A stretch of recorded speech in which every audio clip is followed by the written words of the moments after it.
근데 요즘 참 복잡하게 무슨 뭐 금리가 뭐 내리면 뭐 채권이 오르고 막 어떻게 되는 미국의 뭐 연준이 미국 국채라는 건 굉장히 심플하죠.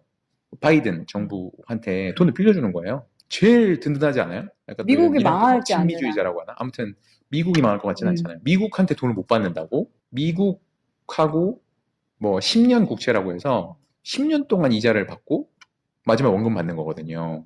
근데 지금 한 3.5% 정도 되거든요. 네. 오늘 기준으로. 조금씩 바뀌죠. 3.5, 4 이렇게 바뀌는데. 근데 3.5%씩 10년 동안 계속 받으면 괜찮지 않아요? 근데 내가 60만 안 많으면 미국을 믿고 돈을 1억을 빌려줘서 매년 350만 원씩 받아요. 한 달에 30만 원씩이죠. 연금처럼. 꼬박꼬박. 10년 동안 절대 미국이 잊지 않고 30만 원씩 받는다고 해봐요. 너무 편안하겠죠? 물론 1억인데 30만 원이 뭐야 하겠지만, 그러니까 마음이 편안하고 그냥 그렇게 충분히 3.5%면 난 만족한다 그러면 투자를 하시면 되고, 네. 네, 되는데 여기까지 심플한데 제가 아까 예금과 주식의 중간이라고 했잖아요. 그러니까 주식의 성격이 있어요. 그러니까 주식은 가격이 막 움직이잖아요. 채권도 가격이 움직이거든요. 그쵸. 그러니까 예금은 가격이 안 움직이거든요. 예금은 은행에 가서 1억을 넣고 이자가 몇 프로입니까? 4%군요. 400만 원에 나중에 세금 떼고 드릴게요. 끝이에요. 심플해요. 그리고 그 예금 통장을 정기 예금, 뭐 땡땡은행 이렇게 정기예금 통장 있잖아요. 그 통장을 어디 가서 매매할 수가 없어요. 그 통장 종이로 된 통장을 들고 가서 누가 큰일 사줄래 나요. 그러면은 네, 그렇죠. 통장 거래가 실명제랑도 그렇고 매매가 안 되잖아요.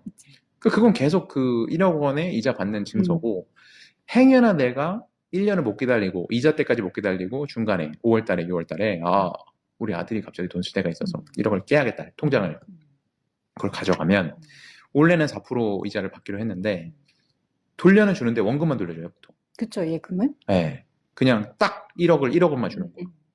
그래서 뭐 사모님들이 이제 그런 거 깨러 가면 은행에다 맨날 그래도 너무 그렇다. 내가 주지. 5개월이나 그래도 놔뒀는데 5개월 내가 좀 주지. 1년을 안 지켰으니까 내가 이자를 조금 주는 거는 나도 그건 상식선으로 이해해. 근데 이거는 아니 난 5개월을 빌려줬는데 이러잖아요.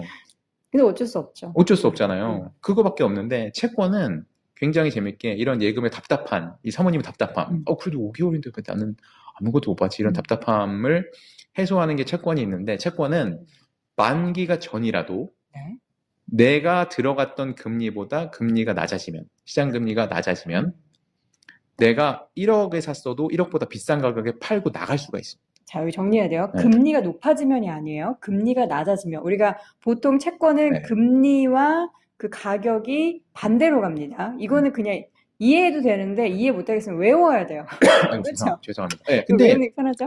네, 외우는 게 편하죠. 그게 더 빠를 수 있죠. 근데 그렇게 이해가 엄청 어렵진 않은데 이해 어떻게 쉽게 사람들이 해주실 거예요? 네, 그러니까 저희 어머니가 예금을 안 하고 채권을 하셨다면 1년에 4% 받는 종이 증서를 채권으로 받은 거예요. 근데 채권은 매매가 된단 말이죠. 다른 사람한테 매매가 돼요. 누가 사준단 말입니다. 채권을.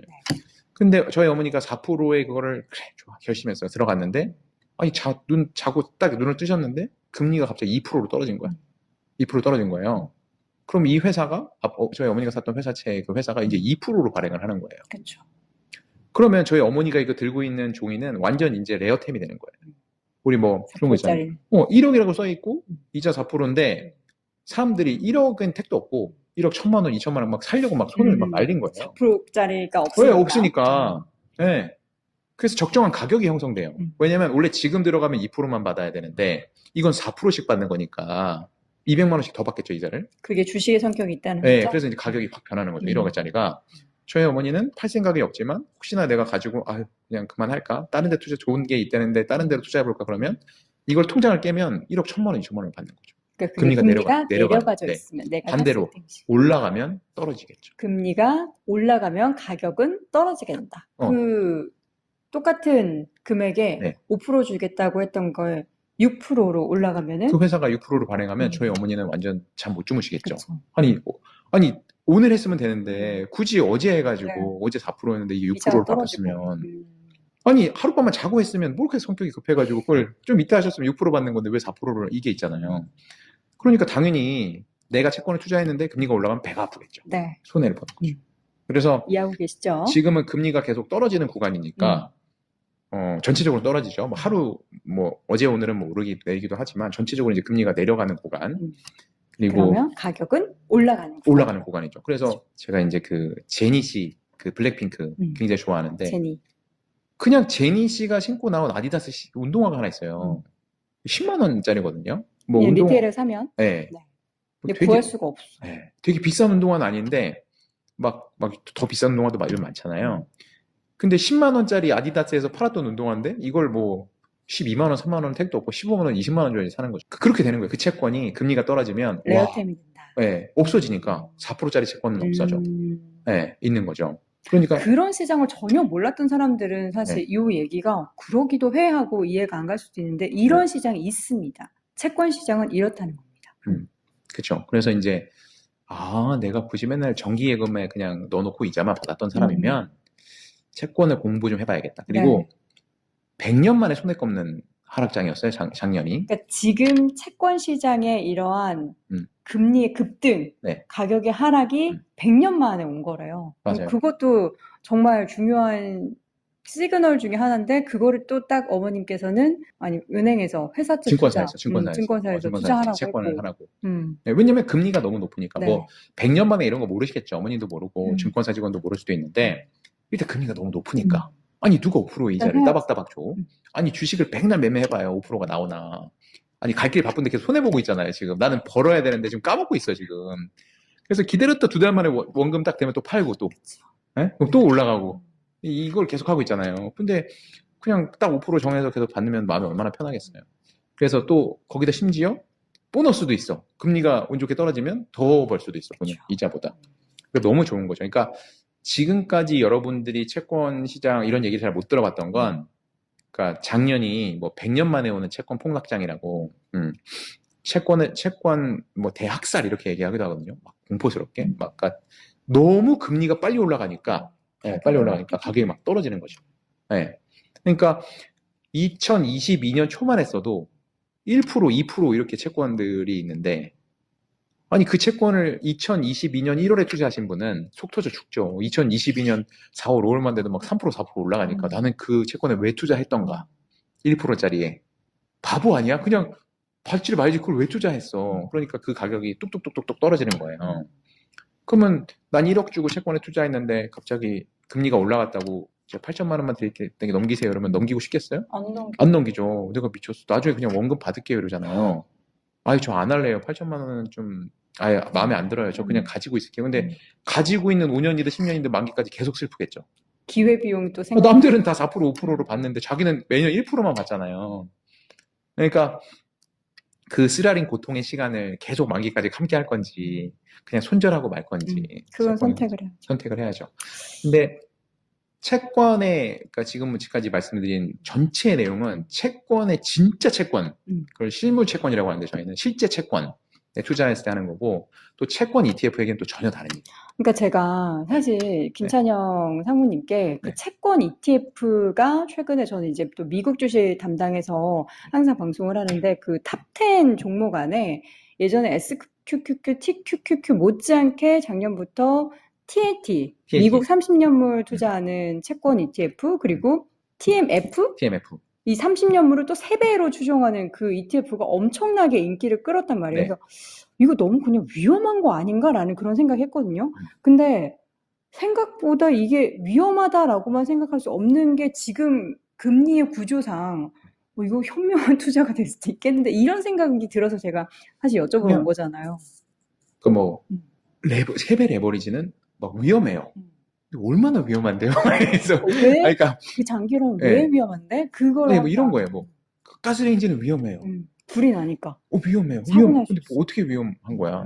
요리사는 잘 쓰잖아요. 그러니까 위험하다는 게 굉장히 주관적인 것 같고 사실 이제 30년 채권 이렇게 긴 채권들은 보통 미국 30년 국채는 우리가 변동성이라고 하는데 변동성이 막 이렇게 움직이는 정도를 얘기하거든요. 네?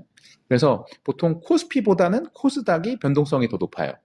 그렇죠. 장 빠지는 날 코스닥이 더 많이 빠지고 오르는 날 더 많이 오르잖아요. 그렇죠. 더 많이 움직이고 코스닥하고 같은 변동성 정도가 되는 게 S&P 500입니다. 네, 거의 똑같아요. 코스닥과 S&P 500. 그 다음에 그 신계 S&P 500에는 코스닥보다 더 높은 한 칸 위에 변동성을 가지는 게 나스닥. 네. 그래서 보통 평균 1년에 한 30% 변동성을 보여요. 30%씩 이렇게 변동성이 있는데 나스닥의 3배 레버리지, SQQQ, TQQQ 이런 거 투자하시면, 쇼트하는 거나 뭐 3배 레버리지 하시면 90%의 변동성을 보이는 거죠. 네. 어마어마한 거죠, 이렇게. 있는데, 사실 30년 국채의 변동성은, 제가 일부러 공구를 이렇게 맞춰놓은 게 아니라 코스피랑 변동성이 같아요. 코스피와 변동성이 30년, 그러니까 그게 되게 의외였어요. 되게 변동성이 클 것 같은데 코스피라고 하면 생각보다 변동성이 크지 그쵸? 않은 건가? 왜냐면 코스피 오늘 얼마 올랐어? 오늘 1%인가? 0.5%인가? 뭐 이렇게 얘기하지. 코스피 얼마 올랐어? 근데 12% 올랐는데 그러면 진짜 모르는 거죠. 주식을 전혀 모르는 거잖아요. 네, 주식을 잘 모르는 거잖아요. 아니 코스피가 12% 올랐다고? 이게 말이 안 되잖아요. 그러니까 그 어느 정도 우리가 예상하는 코스피면은 빠지면 한 뭐 많이 빠지면 3%, 뭐 좀 빠지면 한 1%. 보통은 1% 안에서 움직이고 그 정도 움직이는 거예요. 국채 30년물이. 그리고 우리 국내 주식이 요즘 1월 달부터 갑자기 분위기 좋지만 그 막 올라가면 막 개인들이 막 주식에 대해서 잘 몰라도 일단 코덱스 레버리지 하자. 그쵸. 야 이거 올라간대. 상승을 엄청 이게 방향성을 본다라고 하죠. 네. 그래서 뭐 야, 내 친구의 친구가 무슨 뭐 땡땡 증권 다니는데 걔 완전 되게 잘하는 무슨 애널리스트인데 걔가 더 간대. 3월까지 더 간대. 그럼 나 뭐 어떻게 해야 돼? 뭐 사야 돼? 나도 모르지. 그냥 그걸 해봐. 레버리지 뭐 이런 거. 레버리지 하잖아요. 모르니까. 네. 그럼 코덱스 레버리지 투자하신 분이 진짜 많거든요. 한국에. 너무너무 많아요. 숫자로. 근데 그 정도 어느 정도 움직이는지 그거 해보시는 분은 감이 있으실 거예요. 그렇죠? 뭐 똑같죠. 1%, 2% 움직이니까 레버리지 2%, 4%쯤 움직이겠지. 근데 그 정도 움직여요. 채권은. 네. 그러면 내가 주식이 오를 거니까 주식을 레버리지를 할까? 뭐 고버스라고 하죠. 인버스 레버리지 할까? 뭐 이런 것만 하셨다 그러면 올해는 그런 거 있잖아요. 계속 작년이랑 똑같이 계속 투자하고 이러는데 계속 수익이 갑자기 내가 잘 날 리가 있겠냐고요. 작년에도 마이너스고 재작년에도 마이너스인데 올해는 플러스 날 이유가 없잖아요. 그 다른 거 해보셔야죠. 시도를. 그러니까 그 정도가 움직이는 거니까 이제 채권 금리를 째려보고 계시다가 채권 금리가 또 요즘 최근 며칠은 또 올라갔어요. 네. 뭐 긴축 이런 것 때문에. 이럴 때는 채권 가격이 올라갔다는 건 뭐예요? 사기 좋은 때인 거죠. 가격이 떨어지고 있으니까. 네. 왜냐면 우리 어머니가 4%인데 좀 약한데 채권 다음에 살게요. 이러다가 사모님 이제 4.5% 됐어요. 더 사고 싶죠. 조금이라도 올랐으니까. 또 좋은 거죠. 근데 그게 뒤집어 보면 채권 가격이 싸지는 거라고 얘기를 하는데 쌀 때 사면 좋잖아요. 그쵸. 우리 주식도 째려보고 있다가 10,000원인데 살까 말까 오늘 바빠서 이게 나중에 3만 원 될 것 같은데 네. 10,000원인데 8,000원 내려왔어요. 맞아요. 약간 이런 느낌인 거죠. 네, 그렇죠. 어제 안 사기 잘했다. 대박. 9,500원이야. 더 싸게 사야지. 샀어. 근데 내일 사야겠다. 이렇게 하면서 기다리시잖아요. 채권도 똑같아요. 채권은 거꾸로 돼 있는 거예요. 금리가 올라갈수록 싸지는 거니까 계속 째려보고 있는 거예요. 살까? 3.5%면 살까? 요즘 미국 그 국채 금리가 10년이든 30년이든 한 3.5, 3.6 이렇게 되거든요. 그럼 3.6이면 살까? 올라갈 수도 있겠는데. 근데 이건 몰라요. 이거 방향성 투자라고 하는데 아무도 코스피도 똑같잖아요. 지금 분위기가 좋은데 연말도 계속 좋을까요? 그건 모르죠, 아무도. 근데 지수에 대한 방향성과 금리에 대한 방향성. 금리의 방향성은 조금 다른 얘기 아닌가요? 맞아요. 왜냐면 그러니까. 지금까지 금리가 이렇게 올랐고 우리는 다들 언제, 그러니까 이게 시기의 문제지 다시 떨어질 거를 생각을 하는 거잖아요, 지금. 그래서 금리의 하락, 가격의 상승을 다들 원하니까 그렇게 TLT 투자하는 거 아니에요? 맞아요. 그러니까 TLT 이렇게 투자하시는 분은 코스피 정도의 변동성을 어느 정도 이렇게 딱 비슷하거든요. TLT랑 코스피랑 거의 비슷합니다. 매일매일 변동폭이. 근데 그 정도를 느끼지만 내가 코스피의 그러니까 올라갈 가능성과 내려갈 가능성을 맞추는 것보다는 금리로 맞추는 게 낫겠다. 그러니까 여러분도 공감을 이걸 하시면은 이 영상을 계속 보시는 거예요. 네네네. 저는 뭐 뉴스를 맨날 보니까 이제는 기준금리 인상이 뭐 많으면 2번이고 그 후로부터 내려갈 거고 이미 이제 기준금리 외에 실제로 시장금리 같은 경우는 벌써 뭐 고점 찍고 떨어지고 있다고 뭐 얘기가 나오니까 당연히 많은 분들이 이제는 기조적으로 금리가 내려갈 수밖에 없다라는 거는 다 동일하게 생각을 하잖아요. 갑자기 아니야, 계속 올라갈 거야. 근데 이런 분도 있어요. 있어요? 네, 있어요. 미국에 인플레이션이 더 앞으로 심해질 거라고. 지금 이제 막 우리 산불 난 걸로 치면 지금 막 잔불을 정리하고 있는 때잖아요. 이제 불이 좀 잠잠해졌구나. 이제 물가도 좀 내려왔구나. 어이구, 이제 막 이것도 싸지고 이것도 싸지고 좀 괜찮아지네. 그러면 이제 원래 이제 물가가 막 올라가니까 금리를 이렇게 위로 올리는 거거든요. 물가가 확 올라가면 금리를 올리고 물가가 이렇게 올리는데 물가가 내려오니까 금리가 내려가겠네 이렇게 생각하는데 물가가 더 올라간다고 주장하는 전문가들도 많이 있어요, 미국에. 다시 불이 붙는다. 인플레이션이 올라가기 때문에 더 올라간다. 금리를 더 올릴 수 있을 것이다. 네. 뭐 그 의견에 동의하신다면 사실 지금 채권 투자하면 안 되죠. 네, 그러면은 그런 분들은 절대 채권 투자하면 안 됩니다. 그러니까 그 물가가 더 올라가고 다시 금리를 더 인상할 수 있다. 미국이 뭐 앞으로 한 번 더 올리고 두 번 올리고 이렇게 끝나는 게 아니라 막 3번, 4번, 5번 앞으로 올릴 거야. 그러면 7% 채권 투자하면 망하는 거예요. 그렇죠. 네, 안 되죠. 그렇게 투자하면 안 되죠. 근데 채권에 지금 투자한다는 건 아까 말씀드렸던 대로 그 이제 그래도 상대적으로 금리가 내려간다고 생각하는 사람이 더 많긴 한 것 같아요. 그렇죠. 네, 그러니까 아무래도 이제 물가가 내려오니까 고금리를 계속 유지할 이유가 없죠. 그러니까 금리를 계속 내려올 거다. 미국 금리가 내려올 거라고 생각하면 내려올 때마다 나는 수익이 나는 거니까 이제 채권 투자를 이제 시작해도 되겠다. 특히 이제 제가 얼마 전에 이제 3프로 방송에서 이제 하산에 비유했는데 네, 하산에 비유했는데 뭐 우리 청계산 같은 데 올라갔다 내려갈 때도 그렇잖아요. 하산하면은 청계산 정상에서 야후 한번 한 다음에 쭉 내려가는 건 아니잖아요. 내려가다가 평지를 걷다가 네, 다시 평지 조금 올라갔다가 이렇게 감아 돌아서 이렇게 좀 평지 터덜터덜 바람 맞으면서 좀 걷다가 또 갑자기 왜 올라가? 올라가기도 하잖아요. 그러니까 그런 구간이 있을 텐데 결국 어차피 이제 금리라는 게 뭐 미국 금리도 그렇고 한국 금리도 그렇고 이제 성장.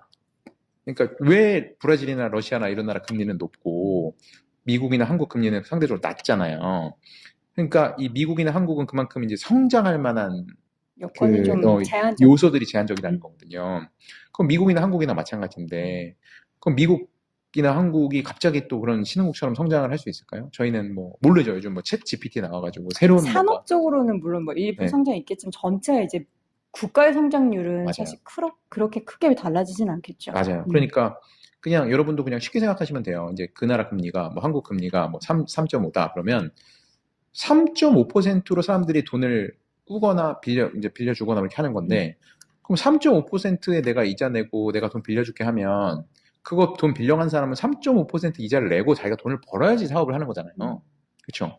근데 나라가 어느 정도 먹고 살 게 많으면 그러니까 아직 일어나지 않은 산업들이 많으면 브라질이나 러시아에 가면 막 10%를 내고 돈을 빌려서 돈을 벌어서 10% 이자를 갚고 내가 가져간단 말이에요. 그만큼 아직 이 개발되지 않은 분야가 많은 거죠. 네, 뭐 하다못해 식당을 하나 해도 거기는 뭐 한국 음식점 없단 말이에요. 10% 빌려갖고 가게 내갖고 했는데 한국 대박 난 거야. 막 몇십 프로씩 벌어. 그럼 이제 나는 빌려서 돈에서 내려간 거죠. 근데 여기는 한국에 와봐요. 어느 나라 음식을 못 먹어요, 한국에서. 다 먹을 수 있죠. 네, 다 먹을 수 있죠. 뭐 뭘 배우려고 해도 다 있죠. 학원들 다 있죠. 뭘 할 게 없는 거죠.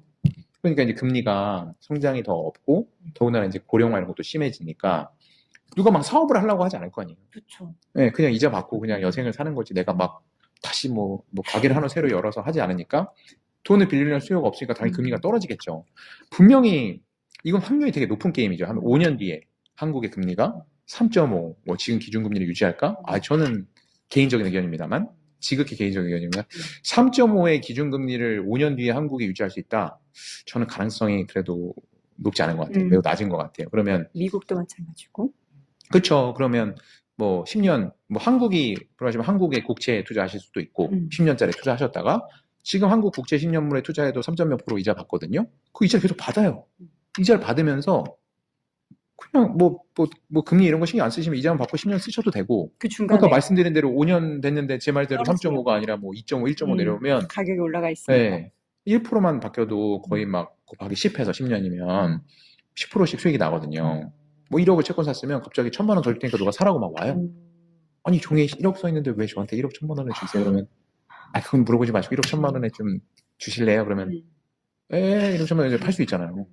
갑자기 딱 1,000만 원 목돈도 생기고. 네. 그러니까 지금 채권 투자를 공부를 안 해볼 이유가 없는 거예요. 그러니까 이 영상은 진짜 채권 투자를 그냥 소프트하게 이런 구조가 있고 지금 이런 상황이구나라는 거를 이해를 쉽게 해드리기 위해서 지금 인터뷰를 하는 거고 중요한 건 그래서 저는 그 미국 30년물 국채에 투자하는 이 TAT 투자하시는 분들은 지금 그럼 잘하고 있는 거예요?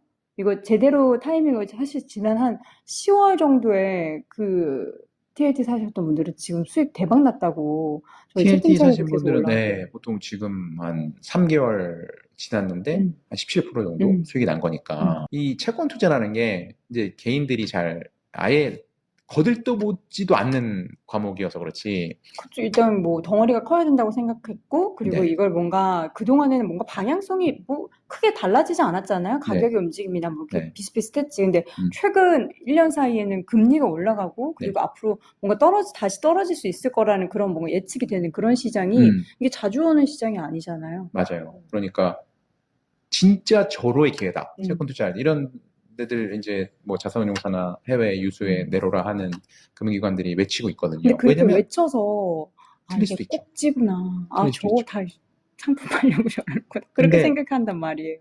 그래서 저도 물어보려고 온 거고.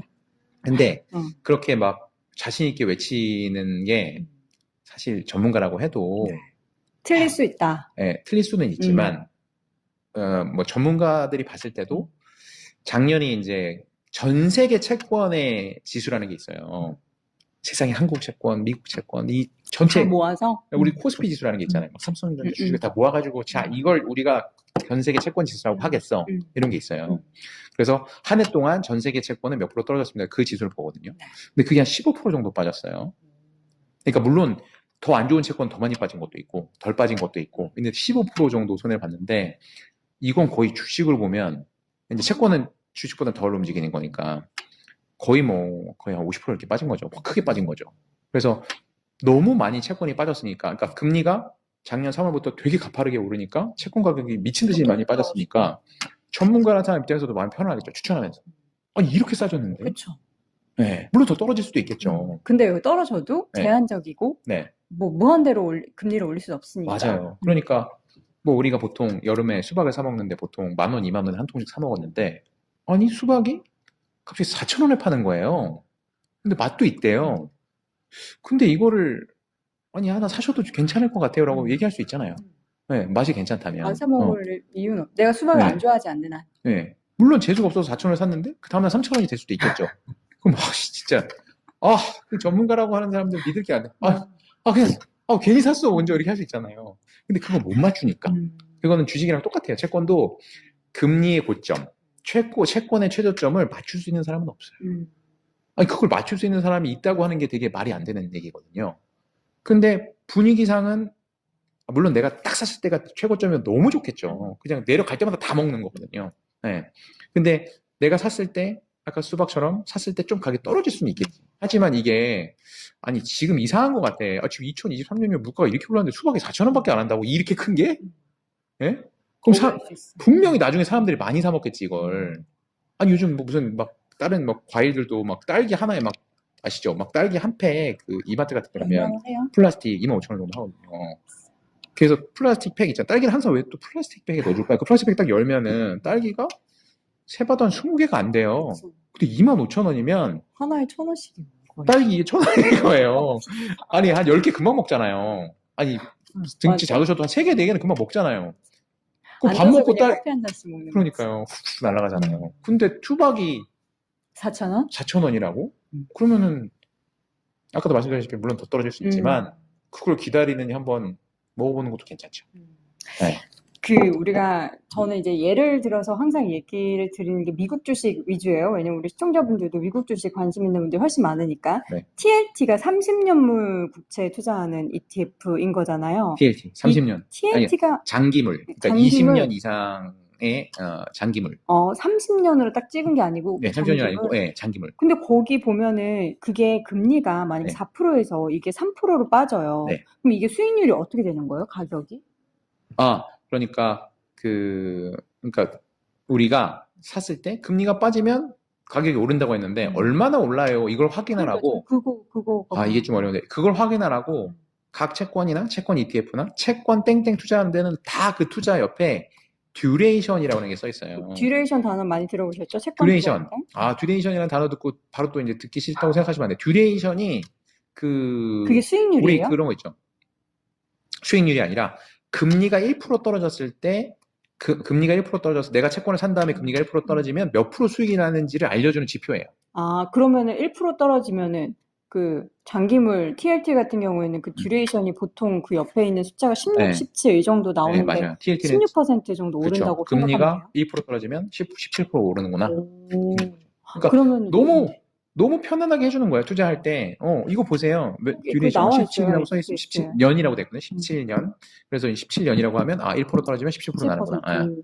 그럼 TMF F는 같은 경우는 지금 한 50에서 51 정도 되거든요. 그러면 1% 떨어지면 50% 되는 거죠. 근데 보통 3배니까. 16, 3 곱하면 3이 6. 17년에 3 곱하면 51이에요. 50일. 안 돼. 네, 지금 무슨 방송을 하고 있는 거예요? 17 곱하기 3이 안 되는데. 산수가 안 돼. 아니, 지금까지 방송이 하나도 신빙성이 없잖아요. 지금 되게 뭔가. 아니, 제가 잘못하는 거예요. 제가 산수를 못하는 거예요. 그럼 어쨌든 TMF는 지금 1% 하락한 것에 대한 수익률이 한 4, 50% 나셨겠네요.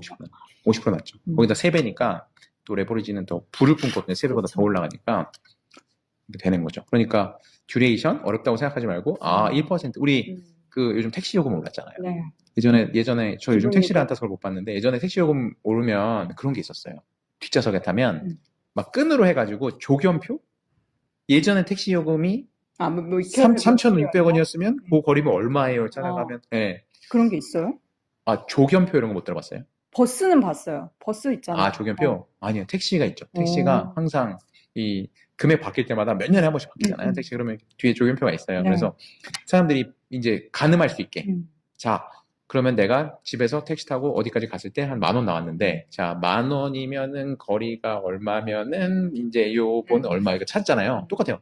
금리가 1% 떨어질 때 나는 듀레이션이 17이니까 17% 딱 지금 예상할 수 있게. HTS에서도 보실 수 있고, 네. 왜 우리 ETF 한국에도 네. 보면 이제 한투에도 네. 그 ETF 30년물 투자하는 미국 네. 국제 ETF 있고, 들어가면 듀레이션. 거기 안에 듀레이션 몇 년 이렇게 써있죠. 써있어요. 그거 보고, 네. 나는 1% 떨어지면 이 정도 볼 수 있겠구나. 그러니까 무슨 채권을 투자한다고 하면서 너 무슨 채권 샀어? 근데 무슨 샀는데 근데 그 듀레이션이 얼마야? 물론 이런 대화하는 친구는 없죠. 근데 왜 요새 많죠. 네. 근데 듀레이션이 얼마 정도 돼? 근데 듀레이션? 무슨 션?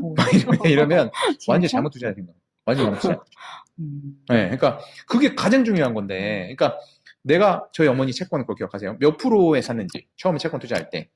뭐 미국 TLT에 살 TLT 지금 금리가 얼마인지, 그러니까 얼마씩 이자를 1년에 받는지가 적혀 있어요, TLT. 그렇죠. 네, 지금 아까 3.5, 3.6 되거든요. 내가 3.6일 때 채권 시장에 진입을 하는구나. 그리고 얘는 17이니까 1% 빠지면 17% 수익이 나는구나. 그게 2.6으로 내려가면은 저는 17%의 수익률을 볼 수 있는 맞아요. 거고. 2.6으로 내려가면 3배가 되면은 그거보다 더 3배 곱하기 수익률을 볼 수 있는 건데, 근데 진짜 우리 그냥 고스톱이랑 똑같죠. 그거 받고 쓰리고. 3배 쓰리고 받는 거예요. 근데 제가 생각했을 때는 사실 레버리지 그리고 그 3배짜리 이런 게 변동성이 있으면 되게 안 좋다고 오히려 마이너스가 될 수 있다는 그런 생각을 하거든요. 그러니까 레버리지, 뭐 3배 레버리지 이런 게 되게 위험해요. 그래서 사실 이제 레버리지 전문적으로 이제 뭐 제가 ETF 이런 것 때문에 교육하고 이럴 때는 보통 오토바이에 비유하죠. 오토바이. 네, 오토바이. 그러니까 자동차하고 오토바이 중에 뭐가 더 위험하죠? 오토바이 위험하죠. 그러니까 자동차는 되게 편안하고 안정감 있게 목적지까지 가는데, 근데 자동차가 딱 막힌다고 생각해요. 우리 명절에. 차는 못 가죠. 오토바이는 삭삭삭삭 가잖아요. 그러니까 목적지에 가끔 더 빨리 도달하게 해줄 수 있어요, 오토바이는. 근데 사고가 나요. 차에서 치면 어떻게 좀 해결해 보겠는데, 오토바이가 고속도로에서 치면 사망 확률이 높죠. 그게 레버리지거든요. 근데 중요한 거는 위험해요. 맞아요. 사고 나면 위험한데 목적지에 어떤 때는 빨리 도달하게 해주거든요. 그러니까 내가 잘 알고 있어야 돼요. 내가 채권 투자 한번 해봐야지. 근데 2천만 원이 있네. 근데 2천만 원이 있는데 근데 1,000만 원 투자하기는 너무 좀 약하고 2천만 원 또 채권에 다 투자하긴 뭐하고 이러면 사실 그냥 1,000만 원을 레버리지 투자하시면 되거든요. 그럼 2천만 원 투자하는 거예요. 내가 TLT를 3천만 원을 살려고 했는데 1,000만 원만 TMF를 샀다. 똑같은 거예요. 이게 약간 그거네요. 네. 오토바이를 타고서 내가 지금 여기에서부터 저기 앞에까지 가는데 보면 다 그게 보이는 거야. 장애물 하나도 없어. 맞아. 나는 결국 저기에 도착할 수 있을 거라는 확신이 거의 100% 가까이 들었을 때는 오토바이를 타고 가는 거고, 그게 금리 투자로 따지면은 나는 금리 3.6%대 샀는데 이거 1년이든 2년 어쨌든 기간은 좀 명확하게 알 수는 없지만 2.6으로 내려갈 거야 라는 게 확신이 서면은 맞아요. TLT든 TMF든 지를 수 있다는 거죠. 맞아요. 그리고 말씀드렸지만 3배 레버리지인데 이거는 매일매일 수익의 3배를 하는 거여서 한 2개월, 3개월 정도 두고 봤을 때 진짜로 내 예상대로 금리가 쭉 내려가면 수익이 3배 이상으로 납니다. 레버리지. 왜요? 그러니까 복리라고 생각하시면 되죠. 그러니까 이게 매일매일 이렇게 되는데요? 그러니까 내가 TLT 투자한 사람, TMF 투자한 사람은 다 10,000원씩 투자한 거예요. 근데 오늘 1%가 오른 거예요. 그럼 여기 1,100원이 됐죠. 그럼 이 아저씨는 1,300원이 됐겠지. 그렇죠? 그럼 1,100원과 1,300원으로 다시 시작하는 거죠. 네. 또 1%가 올랐어요. 그럼 이 친구는 이제 1,200원 정도가 되겠죠. 조금 더 있겠죠. 근데 1,300원에 또 3%가 올라가는 거잖아요. 근데 맨날 오를 순 없잖아요. 떨어지기도 하잖아요. 그러니까요. 그러니까 레버리지 경우에 투자하셨을 때 방향성이 일관되게 쭉 가면 전체 투자한 기간은 그게 이제 일반적인 한 배짜리라고 하는 일반적인 ETF의 수익률보다 3배보다 더 수익이 날 수가 있다. 레버리지가. 그러니까 어쨌든 방향성은 각도는 이렇게 올라가는데 여기에서 등락을 보이는 거는 괜찮은데 그게 위험하잖아요. 레버리지는 여기에서 이렇게 해서 맞아요. 박스피. 0에서 시작해서 다시 박스피. 0으로 되는 게 제일 위험하죠. 박스피. 그래서 한참 우리 ETF 시장도 박스피라고 코스피가 어느 또 제한적인 그 레인지 안에서 계속 움직일 때가 있었는데 그때 거의 그 코덱스 레버리지 이런 거 투자하신 분들이 거의 분난 민심. 아니 내가 분명히 코덱스 레버리지에 투자할 때 2,000포인트였는데 야 지금 2,100포인트고 심지어 올랐어 조금. 근데 내 레버리지는 마이너스야. 이 사기꾼들아. 야, 어디서 지금 내가 똑똑히 기억하고 있는데 내가 2,000에 샀는데 지금 2,100인데 내가 지금 아무리 해도 이걸 용서가 안 돼. 너네 지금 올랐는데 나한테 2배 수익을 줘야 되는데 왜 2배가 안 되는 거야? 심지어 마이너스 7%래. 이 사기꾼들. 그래서 엄청 사람들이 이게 변동폭이 크면은 그러니까 마이너스 2,000포인트 기준으로 계속 위아래로 움직인 거니까 이게 이제 또 영어로 이제 그 volatility decay라고 하는데 이제 변동성이 썩어간다고 얘기해요. 이제 부패하는 거지. 이제 계속 그 같은 박스권에 갇혀 있으면 이렇게 그 이제 저절로 그 레버리지 투자하게 되면 올라갔다 내려갈 때마다 침식 효과라고도 하고 깎여 나갑니다. 자산이. 이게 그러면은 그걸 생각해야겠네. 어느 구간에는 이 금리가 고점에서 등락을 계속 보일 구간이 있을 것 같아요. 맞아요. 상반기에는. 맞아요. 그럼 그때는 레버리지 하면 안 돼요. 아니 레버리지를 길게 오래 가져가면 괜찮잖아요. 근데 요 구간에만 투자하면은 이거 그 말하는 썩은 맞아요. 변동성이 되는 건데 네. 어쨌든 그럼 이걸 이겨내고 더 길게 가져가면 괜찮아지는 거예요? 계속 그 레버리지를 갖고 계시면 네. 안 되죠. 안 돼. 안 되죠. 아, 그럼 손해를 그래요? 많이 봤으니까 이미 여기서. 아. 그러니까 아까 말씀드린 2,000인데 2,100포인트인데 나는 5% 10% 마이너스 났다니까. 이미. 그럼 이게 들어가는 시점이 되게 중요하겠다. 그러니까 말씀드렸지만 2배든 3배든 레버리지 다 좋은데 그게 나쁜 거 아니에요. 어떤 때는 오토바이처럼 샥 목적지까지 좋은 데 데려다 주는데 확실히 그 1주일이든 2주일이든 뭐 한 달 이내로 확실히 명확해야 돼요. 말씀드린 대로 이거는 금리가 내려가야 되는데 요즘 일주일에 왜 이렇게 금리가 오르는 거지? 이건 아닌 것 같아. 여기서부터는 분명히 떨어질 거야. 응? 하루 이틀 정도 상관의 차이는 있지만 분명히 떨어질 거야. 그럼 그때는 이제 레버리지로 지르셔도 되는데 아니야. 보니까 지난주에 내려가더니 오늘 또 올라가네. 금리가 이게 막 2.5, 1.5 이렇게 내려가진 않을 것 같아. 3.5에서 3 갔다가 또 3.3 갔다가 계속 이렇게 될 것 같아. 이렇게 하시는 분들은 절대 레버리지 하시면 안 돼요. 그냥 TLT. 그냥 TLT. 시기를 생각했을 때 뭐 TLT는 어쨌든 길게 가져가도 그 기조가 내려가면은 네. 수익을 볼 수 있으니까 괜찮은데 네. TMF 같은 경우에는 단기적으로 이제 금리가 내려가는 구간에 놓였을 거라고 생각하거나 네. 아니면은 이제 뭐 파월이 이제는 금리 인상 더 안 한다라고 하면은 그때 타이밍을 맞춰서 아니 근데 보통 이제 파월이 얘기하는 그 금리를 기준금리라고 하고 보통 이제 뭐 지금 얘기했던 30년물 뭐 미국 국채 10년물 30년물 이런 거는 이제 시장금리라고 하는데 이게 좀 달라요. 그 파월이 저 여기까지만 올릴게요. 더 안 올릴게요. 그럼 막 금리가 폭락할 것 같지만 안 그렇습니다. 보통 그 파월이 여기가 고점이에요. 더 이상 금리 안 올릴게요 하기 수개월 전에 이미 시장금리는 고점을 찍고 내려오거든요. 그래서 지금 떨어지고 있는 거고 이미. 그러니까 파월은 아직 더 올린다고 했는데 10년, 30년 국채 금리는 막 떨어지고 있잖아요. 이게 먼저 떨어지기 때문에 또 막상 파월이 저는 여기까지였습니다. 이렇게 금리 딱 올렸잖아요. 그렇다고 막 끝났구나 왜 떨어지는 게 아니에요. 네, 아닙니다. 그때도 근데 어쨌든 떨어지긴 계속 더 기초적으로 떨어지는 아니죠. 약간 주식이랑 비슷한 거예요. 실적 나오면 삼성전자 실적 좋다며. 어제 그제 다 올랐잖아. 진짜? 뭐 이렇게 되는 거잖아요. 그러니까 선반영. 네, 선반영. 그놈의 선반영. 아니 왜 나 때부터 선반영이라고 했잖아요. 그렇게 똑같이 이미 다 파월이 언제 그만 올릴지는 이제 막 사람들이 막 얘기를 할 거란 말이야. 선반영 시장에서 끝났대. 이미 친구한테 얘기했대. 술 먹으면서 뭐 이렇게 얘기를 할 거 아니야. 그때 그러면 투자를 하려면 지금 해야 되는구나. 오히려 지금 하는 게 더 유리할 수. 네. 선반영이든 그러니까, 어쨌든 움직임이 나타나는 거는 그 이전에 지금 최근 3개월 네. 분기 그러니까 안에 일어나는 저는 일이니까. 진짜 이렇게 좀 분산해서, 그러니까, 아이, 좋아. 맞아. 정말 맞는 것 같아. 이거 한방 이거 말고, 뭐 1,000만 원이면 100만 원씩. 요즘 ETF는 다 뭐 10,000원 단위로도 살 수 그쵸. 있거든요. 조금씩 살 수 있죠. 아니, 무슨 30년 국채, 레버리지 이런 것도 10,000원이면 살 수 있어요. 네, 정말로 대학생도 아니, 사실 10만 저는 원이면 살 수 있고. 관심 종목에 네. 10년, 30년 한국 국채, 미국 국채 다 이제 네. 관심 종목 해놨어요. 근데 제가 안 사니까 작년 가을부터 가격이 많이 올라가 있더라고요. 그러니까요. 안 사셔서. 근데 너무 놓친 게 아까워가지고. 들어가시면 떨어지겠죠. 기다려주세요. 내가 지금 투자자분들을 위해서 아, 절대 지금 투자하지 마세요. 네. 그래서 그러니까 사실 안 해보면 못해요. 있잖아요. 뭐 우리 뭐 안 들어가 보면 나 저런 건 못해.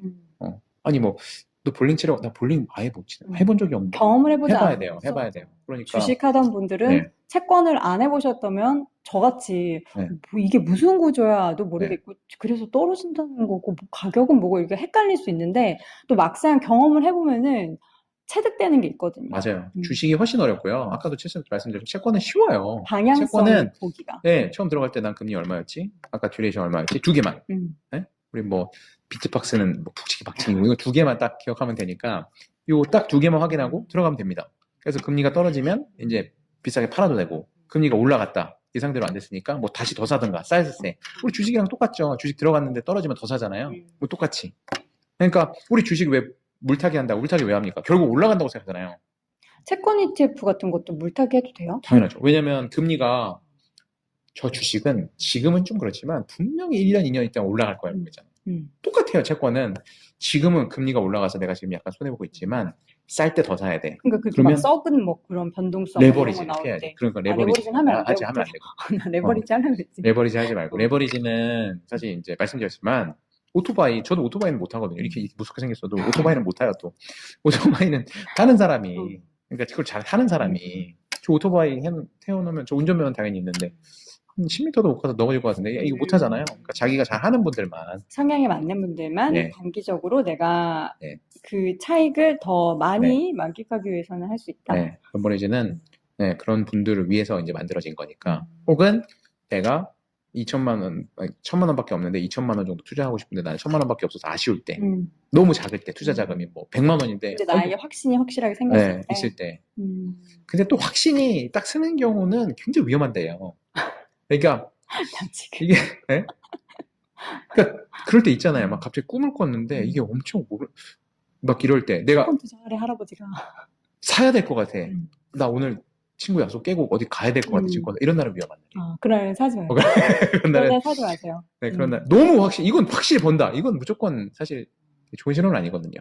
채권 투자를 하긴 해야 되는데 내가 일반적인 그냥 채권 투자를 할지 레버리지를 할지는 여러분들이 선택을 하셔야 될 부분인데 확실하게 보인다 하면은 레버리지도 괜찮은데 우리가 변동성 그 정말 썩은 변동성이 있을 구간에 대해서는 굉장히 고민을 많이 해보셔야 되는 거예요. 썩은 변동성이라니까 갑자기 그러니까 사실 마땅히 이제 번역할 이렇게 DK라고 이렇게 썩는 건데 또 썩은 변동성이라니까 약간 쉽게 이해할 수 있지 않아요? 네. 자, 그리고 제가 또 이제 나와 주셨으니까 제가 홍보를 해야죠. 한투에도 30년물 미국 국채 투자하는 ETF는 이미 있고요. 자랑을 하니까 기침이 그리고 제가 알기로는 30년? 최근에 30년 30년 미국 국채 30년 미국 국채는 저희는 아직 그 상장이 안 돼 있고 그 삼성자산운용 코덱스의 30년물 그 미국 국채가 있어요. 괜찮아요. 저희도 이번 달에 상장을 하고요. 30년물? 네, 상장하고 레버리지가 먼저 저희가 레버리지가 유일하게 저희만 가지고 있는. 레버리지를 먼저 지금 빨리 이거 해야 되니까 레버리지. 움직일 때 빨리 해야 되는 건 아니고 이러면 잡혀가요. 빨리 해야 되니까 하면 잡혀갑니다. 저는 잡혀가요. 이거 다 잡혀가요. 그건 안 되고. 편집해 드릴게요. 네, 잡혀가고. 레버리지 30년물 투자니까 우리가 그러니까 3배짜리는 안 되잖아요. 또 무슨 한국 제가 있는 회사 걸 사면 어떻고 다른 회사 걸 사면 어때요? 그러니까 돈을 버는 게 중요한 거니까. 그러니까 관심을 가져라. 미국 국채든 한국 국채든 국채에 10년, 30년 이런 ETF가 어떻게 있나. 왜냐면 일반적인 채권을 진짜 살려면 돈이 되게 많이 필요하거든요. 우리 지금 100만 원, 아까 10,000원에도 투자할 수 있으니까. 그쵸. 그래서 그런 걸로 한번 2월 달부터 해보셔라. 2월 달부터 봄이 오기 전에 해보시면 올해는 분명히 이게 도움이 될 거예요. 분명히. 올해요? 네, 올해는 이제 금리가 물론 아까 말씀드렸다시피 오른다는 견해도 있지만 그래도 이제 과반수는 전체적으로 이제 금리가 아까 말씀드린 떨어졌어요. 떨어진다고 보기 때문에 선반영 대금. 그리고 또 이제 뭐 주식시장만 투자하셨던 분들은 이게 자산 배분이라고 하는 거죠. 주식과 채권에 나눠 네. 투자하니까. 그래서 분명히 물론 작년 같은 경우는 자산 배분이 통하지 않았죠. 채권도 떨어지고 주식도 떨어졌지만 일반적인 상황 하에서는 보통 이제 작년은 일반적인 상황이 아니었습니다. 뭐 0%도 금리가 갑자기 막 4.75까지 1년 만에 확 올라가는 경우는 막 수십 년에 한 번씩 있는 거니까 그런 건 올해가 일반적인 상황이라고 하면 자산 배분도 의미가 있기 때문에 꼭 채권 ETF를 뭔가 그리고 두 가지만 확인해. 복칙이 박칙이요. 그러니까 금리, 지금 채권 수익률이 얼마인지, 그다음 듀레이션이 얼마인지. 그러면 금리가 1% 떨어질 때는 얼마를 버는가. 그걸 확인하시는 게. 네, 제가 여기다가 그 듀레이션 나온 거 화면 다 보여드릴 테니까 네. 이 부분을 꼭 참고를 해서 투자를 하시길 바랍니다. 네. 오늘 감사합니다.